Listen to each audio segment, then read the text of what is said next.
ETF index mutual funds నేర్చుకుని stock మార్కెట్లో రాణించాలనుకుంటున్నారా? వెంటనే ఈ నెంబర్కి కాల్ చేయండి. నమస్తే, వెల్కమ్ టు సుమన్ టీవీ. ప్రస్తుతం మనతో పాటు ప్రముఖ ఆధ్యాత్మికవేత్త మాడుగుల శివప్రసాద్ గురుగారు ఉన్నారు. వీరితో ఈ రోజు కొన్ని విషయాల గురించి మనం చర్చిద్దాం. గురుగారు నమస్కారం అండి. ఆశీర్వచనం తల్లి. గురుగారు, మనకి దీపారాధన చేసేటప్పుడు చాలా మంది కామాక్షి దీపాన్ని పెడుతూ ఉంటారు. అండ్ కొంతమందికి ఏంటంటే అది ఎలా పెట్టుకోవాలి అనేది తెలియదు. అండ్ పెట్టుకున్నా కానీ అసలు కామాక్షి దీపం ఎందుకు పెడతారు అనేది కూడా తెలియదు. దాని వివరాలు కాస్త మాకు వివరించండి గురుగారు.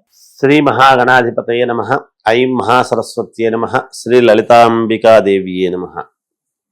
మామూలుగా కామాక్షి దీపం అనేటువంటిది పెట్టుకుంటే అది ఒక వ్రతములాగా. ఏదైనా దీపము మనము ప్రత్యేకముగా పెడుతున్నాము అంటే ప్రత్యేకమైనటువంటి ఒక వ్రతం అనేటువంటిది దేన్ని అంటాము అంటే మనము ఒక పద్ధతిగా ఒక విధానముగా ఆద్యంత పర్యంతము ఒక సిస్టమేటిక్ గా చేసేటువంటి దాన్ని వ్రతం.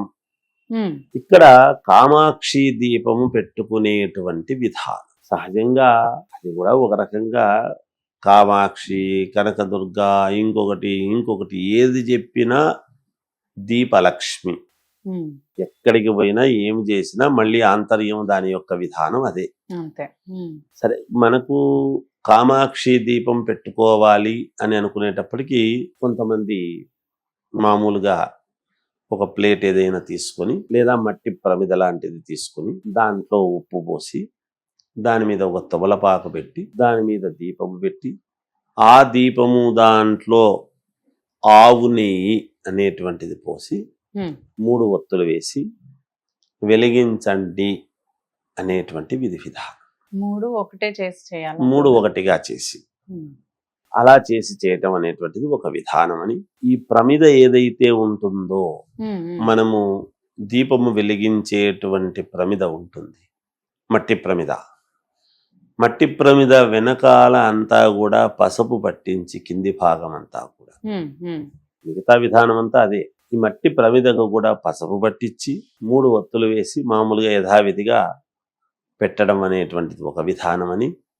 ఇలా ఏవో రకరకాలుగా ఉన్నాయి. ఇందులో ఏది తప్పు కాదు. వీళ్ళ కోరికలు ఫలిస్తున్నాయా లేదా ముందు ఇవి చేస్తే.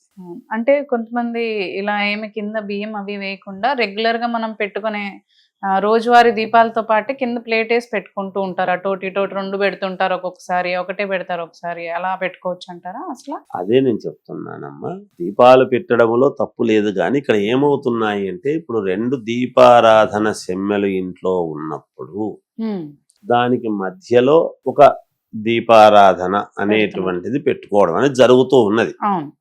నేనేమంటున్నానంటే ఇవి పెట్టుకుంటున్నారు, బాగానే ఉంది. పెట్టుకున్నటువంటి వాళ్లకు నిజంగా మేలు జరుగుతుందా? పెట్టాము కానీ చెప్పారు, ఏదో టీవీలో చెప్పారు, మనం చేశాము, ఉప్పు అవి పోసి చేస్తున్నాం, చెందుతున్నాం అనేటువంటి ధోరణితో చేస్తున్నారు. నేనేమంటున్నానంటే అమ్మా, నా పద్ధతి ఏమిటంటే మనం చెప్పిన తర్వాత ఇన్ని రోజులు మీరు పాటించండి అని చెప్పిన తర్వాత మీకు మంచి జరగకపోతే నన్ను అడగండి, ఎందుకు జరగలేదు అనేటువంటి ఒక విమర్శ వస్తుంది. జరిగింది సంతోషం, 100% జరగాలి. ఏదో ఒక రకమైనటువంటి మంచి జరగాలి. ఎటువంటి మంచి అనేటువంటిది తర్వాత సంగతి. ఎందుకంటే అందరి కోరికలు ఒకటే ఉండవు. వాళ్ళ కోరికలను బట్టి వాళ్లకు నచ్చినటువంటి దీన్ని బట్టి వాళ్ళకు జరుగుతూ ఉంటాయి, అంతే కదా. మనం దాని అర్థమే అది కదా. ఇక్కడ కామాక్షి దీపం పెట్టుకోవటంలో ఆంతర్యం ఏమిటి వీళ్ళు అని అన్నప్పుడు వాళ్ళకి ఏదో ఒక కోరిక, ప్రత్యేకమైనటువంటి కోరికలు బలంగా ఉన్నప్పుడు, లేదా రుణాలు తీర్చుకోవాలి, రుణం తీర్చుకోవాలంటే డబ్బు రావాలి, అప్పులు తీరాలంటే డబ్బు రావాలంటే ఏం చేయాలి, ఇవే కదా కోరికలు. పొద్దున్న లేస్తే ఇంతకంటే వేరే ఉంటాయని మనం అనుకోకూడదు.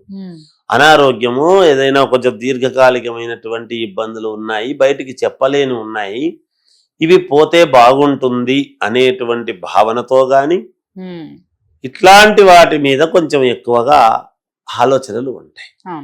వీటన్నిటికీ నేను ఏమంటున్నానంటే అమ్మ, పెట్టేటువంటి విధానం ఇంతకుముందు ఏదో ఉప్పుగా పెట్టారు, ఉప్పు పోసి పెట్టారు, అవి పోసారు, ఇవి పోసారు, ఇవన్నీ చేసినారు అనేటువంటిది కాదు. ఎప్పుడు పెట్టాలి? ప్రతిరోజు మనం మామూలుగా మనము వినియోగిస్తూ ఉంటాం, దీపారాధన చేస్తూ ఉంటాం. సహజంగా ప్రతిరోజు చేస్తాం దీపారాధన. అది నిత్యకర్మలలో భాగం. ఈ కామాక్షి దీపం అని ఎప్పుడైతే మనము అనుకుంటూ ఉన్నామో, కామాక్షి దేవతకు మనకు అనుకూలముగా ఏమి చేస్తే మనకు బాగుంటుంది అనేది ఒక ఆలోచన పెట్టే విధానం. ఇక్కడ మనకు చేయాల్సింది ఏమిటంటే అమ్మ, కామాక్షి దీపము నిజంగా నేను చెప్పినట్టు గనక చేసుకుంటే, మిగతా వాళ్ళది ఎవరిది నేను తప్పుపట్టడం లేదు, నేను ఎవరిని తప్పుపట్టను. ప్రయత్న లోపాలు ఎన్నో చెప్తాం, అనేక రకాలుగా ఉన్నాయి. ఇప్పుడు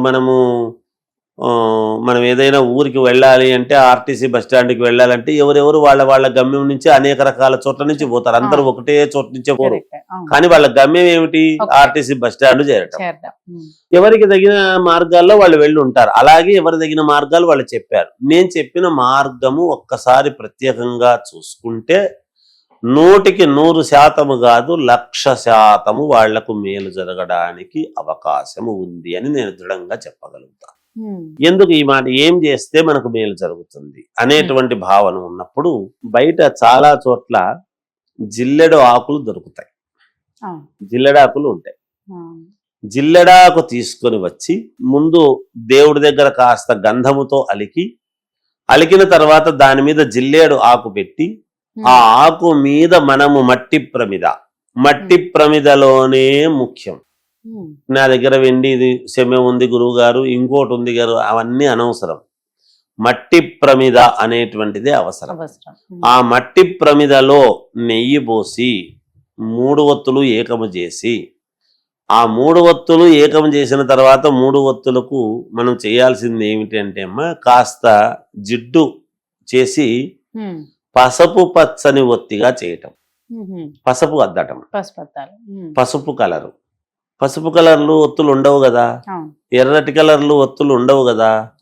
అందువలన పసుపు పచ్చని కలర్గా మామూలుగా మనము పసుపు అద్ది దాన్ని కొంచెం జాగ్రత్తగా ముందుకు తీసుకొని ఆవు నెయ్యితో మన వాళ్ళు గనక ఖచ్చితంగా చేసినారు అంటే, దీపారాధన చేస్తూ వచ్చారు అంటే తప్పకుండా వాళ్ళ కోరికలు నెరవేరటం అనేటువంటిది జరుగుతుంది. అయితే ఎప్పుడు చెయ్యాలి ఇది? ఎప్పుడు చెయ్యాలి? జిల్లెడాకుది ఇది పడం పెట్టి చెయ్యాల్సినటువంటి విధానము ఎప్పుడు? ఆడవాళ్లకు మధ్యలో కొన్ని ఇబ్బందులు వస్తాయి కదా అనేటువంటిది ఉన్నప్పుడు 16 రోజుల పాటు ఏకధాటిగా రోజు సాయంకాలము 6 నుంచి 6:30 మధ్య, ఉదయము 6 నుంచి 6:30 మధ్య 2 పూటలు చేస్తూ వచ్చినారు అంటే వీళ్లకు ఖచ్చితముగా ఈ 16 రోజుల తర్వాత వాళ్లకు మంచి జరగకపోతే నన్ను అడగండి. ఉదయం 6 నుంచి 6:30 వరకు, మళ్ళీ సాయంత్రం 6 నుంచి 6:30. ఇది కామాక్షి అమ్మవారి యొక్క దీపం.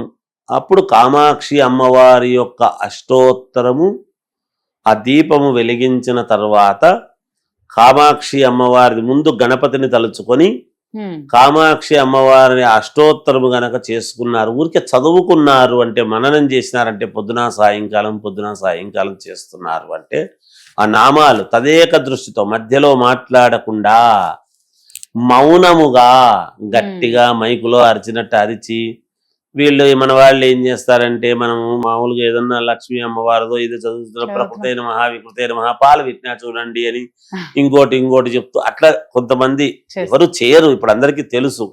కానీ అలాంటి పొరపాటులు చేయొద్దండి.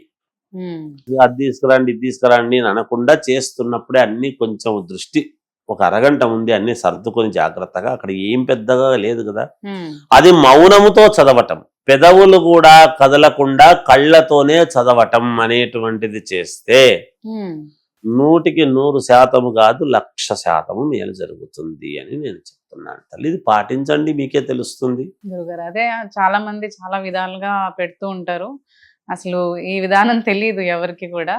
ఈ విధంగా చేసుకుంటే మంచి ఫలితాలు ఉంటుంది అంటున్నారు కాబట్టి తప్పకుండా అందరూ ఇది పాటించి చూడాలన్న. ఖచ్చితంగా పాటించి, దీంట్లో ఖర్చు అయ్యేది ఏమీ లేదు కదా తల్లి, అందుకని ఇది చేస్తే మంచిది. జయోస్తు.